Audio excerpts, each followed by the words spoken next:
তো যারা 2025 সালে উচ্চ মাধ্যমিকে দর্শন পরীক্ষা দেবে, লিখিত পরীক্ষা যদি 80-80 পেতে চাও তো প্লিজ চ্যানেলটা সাবস্ক্রাইব করো, শেয়ার করো। যাদের যাদের ফুল টিউশন দরকার, ফিলোসফি এইচএস উচ্চ মাধ্যমিক দর্শন ইউটিউব চ্যানেলটি তোমাদের জন্য। আর এখানে সমস্ত টিউশনটা যুক্তি থেকে আরও মূলত ফুল টিউশন অধ্যায় ধরে প্লেলিস্ট থেকে সম্পূর্ণ টিউশনটা তোমরা পেয়ে যাবে। মেইন ক্লাস সঙ্গে এক্সট্রা ক্লাস চলছে। আমি তোমাদের এখন এক্সট্রা ক্লাস করছি, এই সমস্ত অধ্যায়গুলো কমপ্লিট হয়ে গেছে। আশা করি বুঝতেই পেরেছো কোন কথা বলছি, থাম্বনেল দেখে তোমরা বুঝেই গেছো। আমি তোমাদের দেখো পরীক্ষায় এই যে নিম্নলিখিত যুক্তিগুলিকে আদর্শ আকারে রূপান্তরিত করে তাদের মূর্তি, সংস্থান উল্লেখ করো, বৈধতা বিচার করো। প্রত্যেকটাতে আলাদা আলাদা করে নাম্বার আছে।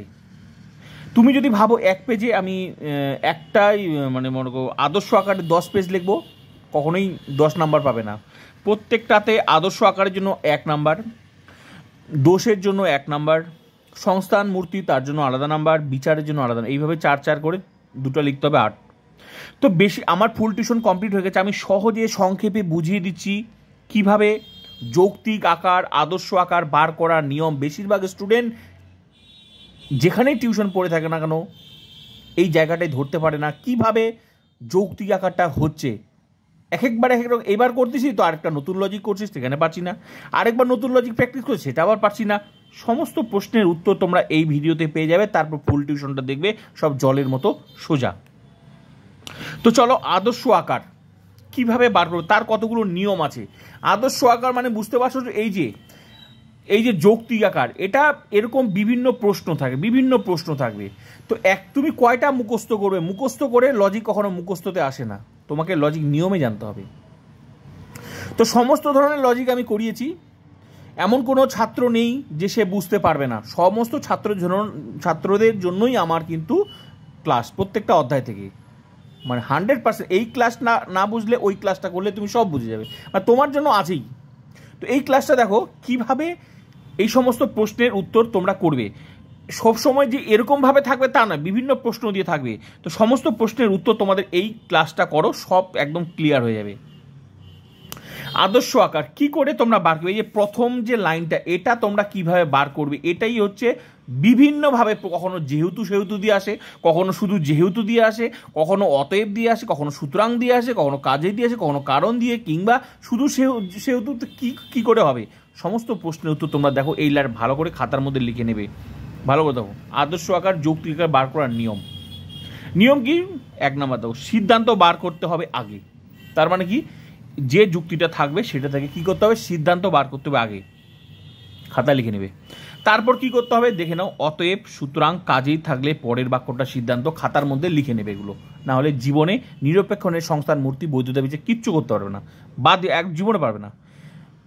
তাহলে সবার আগে কী করতে হবে? সিদ্ধান্ত বার করতে হবে। তারপর 2 নাম্বার কী করতে হবে? অতএব, এগুলো দেখতে হবে, এই শব্দগুলো দেখতে হবে। অতএব, সুতরাং, কাজেই থাকলে পরের বাক্যটা সিদ্ধান্ত, এগুলো কোনো বইয়ে পাবে না, এগুলো লজিক শেখার টেকনিক। অতএব, সুতরাং, কাজে থাকলে পরের বাক্যটা সিদ্ধান্ত হবে। পরের বাক্যটা মানে তো লজিক ক্লাসে করতে গিয়ে তো বুঝে গেছো, আবার বুঝে দিও, আগে কথাগুলো লিখে নাও খাতার মধ্যে। তারপর কি দেখো, কারণ কিংবা কেননা থাকলে তার আগের বাক্যটা সিদ্ধান্ত। কখনো এগুলো থাকতে পারে, একসাথে 3টে শব্দ থাকবে না, এক একটা লজিকে দেখবে এক একটা পদ দিয়ে শব্দ দিয়ে আছে। তারপর এই কারণ কিংবা কেননা থাকলে এটার জন্য আবার আলাদা সিদ্ধান্ত হবে। কোনটা? এর আগের বাক্যটা হবে। কোনোটা আগের বাক্য হচ্ছে, কোনোটা পরের বাক্যটা হচ্ছে, এক একটা লজিক এক এক রকম। তো তাহলে এটা এর আগের বাক্যটা সিদ্ধান্ত। তারপর দেখো, যেহেতু সেহেতু থাকলে, আবার কোনো বাক্যে একসাথে যদি যেহেতু সেহেতু থাকে সেক্ষেত্রে আবার কি পরের বাক্যটা সিদ্ধান্ত হবে। আবার কোনো লাইনে দেখবে শুধু যেহেতু থাকলে তার আগের বাক্যটা সিদ্ধান্ত। তো সমস্ত ধরনের লজিক কিন্তু আমি করিয়েছি সমস্ত। এবার সবগুলোকে এক ছাতার তলায় নিয়ে আসলাম যাতে তোমাদের বুঝতে সুবিধা হয় যৌক্তিক আকারটা। তাহলে বুঝে গেছো এগুলো? দেখো, একসাথে যদি যেহেতু সেহেতু থাকে এগুলো মুখস্থ করে তাহলে পরের বাক্যটা সিদ্ধান্ত। শুধু যদি যেহেতু থাকে গোটা লাইনটার যুক্তিটার মধ্যে, তাহলে তার আগের বাক্যটা সিদ্ধান্ত হবে। বোঝা গেল? তাহলে এই হলো সিদ্ধান্ত বার করার নিয়ম। এই পর্যন্ত সিদ্ধান্ত বার করার নিয়ম এইটুকু ক্লিয়ার। তাহলে এবার 3 নম্বরে দেখো, সিদ্ধান্ত তো হয়ে গেল। বার যখন করে নিলে সিদ্ধান্ত, তাহলে সিদ্ধান্ত লিখবে। সিদ্ধান্তে কি উদ্দেশ্যপদটা এস নামে আর বিধেয়পদটা কি পি নামে থাকবে, যেটা পক্ষপদ আর সাধ্যপদ। ক্লিয়ার? যেটা আমি বার করি। তাহলে সিদ্ধান্ত কি পদ থাকে? এস আর পি দেয় না? ভালো করে দেখো বেশ। তারপরে কি 4 নাম্বার দেখো, অপ্রধানাশ্র বাক্য, নিচ থেকে যে উপরে উঠবে। আলটিমেটলি প্রথমকার লাইন প্রধানাশ্র বাক্য, দ্বিতীয় লাইন অপ্রধানাশ্র, তৃতীয় লাইন তো সিদ্ধান্ত। যেহেতু নিচ থেকে উঠছি, আলটিমেটলি নামগুলো তো আমরা জানি। নিচ থেকে উপরে উঠলে মানে দ্বিতীয় লাইনটা, অপ্রধানাশ্র বাক্য দ্বিতীয় লাইনটা। তো দ্বিতীয় লাইনটা কি করে বার করবো? এই যে এস শব্দটা, এই যে এস শব্দ, যে এস পদ যে বাক্যে থাকবে, ওই যে উপর থেকে যে দুটো লাইনের মধ্যে একটা লাইন নিয়ে নিলে যে বাক্যে থাকবে সেটা হবে দ্বিতীয় লাইন। মানে অপ্রধানাস্ত এস পদ যে বাক্যে থাকবে সেটা হবে, মানে অপ্রধানাস্ত নিচ থেকে দ্বিতীয় লাইনটা কোনটা হবে? এস পদটা, এই যে এস মানে এই যে এই লাইনের সিদ্ধান্তে এস পদটা যেখানে থাকবে সেটা হবে দ্বিতীয় নাম্বার লাইন। ক্লিয়ার? তারপর এবার দুটো লাইন তো হয়ে গেল, এবার কি, এবার শেষটা দেখো, এবার যে বাক্যটা থাকবে সেটা হবে অপ্রধানাস্ত বাক্য, সেটা হবে প্রধান মানে প্রথমকার লাইন। আশা করি এটুকু খাতার মধ্যে লিখে নিলেই এবার দেখবে সব ক্লিয়ার। যত লজিক আসবে, যত যৌক্তিক আকার আসবে, এর মধ্যে থেকেই তোমাদের আসবে, এর মধ্যে থেকেই বার করার সমস্ত সব এগুলো জানলে তুমি সমস্ত যৌক্তিক আকার 100% বার করতে পারবে। এখানেই সমস্ত প্রশ্নের উত্তর তোমার লুকিয়ে আছে। এবার দেখো এবার সমস্ত ধরনের লজিক কিন্তু আমি করিয়ে দিয়েছি, এগুলো আমি নিয়মগুলো তোমাদের লিখে দিলাম। তো যৌক্তিক, যেহেতু এই ক্লাসে শুধু আমি তোমাদের যৌক্তিক আকারটা তুলে দিয়েছি, পুরো লজিক ক্লাস তো আমার কমপ্লিট হয়ে গেছে, এখন শুধু আমি যৌক্তিক আকারটা তোমাদের সামনে তুলে দিচ্ছি। তাহলে ভালো করে দেখো, এখানে হচ্ছে এই গোটা লাইনটার মধ্যে দেখো যেহেতু আছে সেহেতু আছে, তাহলে এই যে যেহেতু সেহেতু, তাহলে যেহেতু সেহেতু থাকলে এখানে ভালো করে দেখো, তো যেহেতু সেহেতু থাকলে পরের বাক্যটা সিদ্ধান্ত হবে। তার মানে এই যে যেহেতু আর সেহেতু থাকলে পরের বাক্যটা সিদ্ধান্ত, যে সেহেতু মানে ডেকার্ত একজন দার্শনিক হতে পারেন না। তার মানে এই দুটো লাইন যদি একসাথে, তার পরের বাক্যটা সিদ্ধান্ত, মানে বুঝতে পারছো, ডেকার্ত একজন দার্শনিক হতে পারে না, এটা হবে ভালো করে ডেকার্ত নন একজন দার্শনিক। ক্লিয়ার? বোঝা গেল? তাহলে যেহেতু সেহেতু একসাথে থাকলে, এবার যদি এখানে যদি যেহেতু থাকতো, শুধু যদি যেহেতু থাকতো, গোটা লাইনের মধ্যে শুধু যেহেতু থাকতো, তাহলে তার মনে করো এটা নেই, তাহলে শুধু যদি যেহেতু থাকতো তার আগের বাক্যটা, তখন এই বাক্যটা সিদ্ধান্ত। ক্লিয়ার?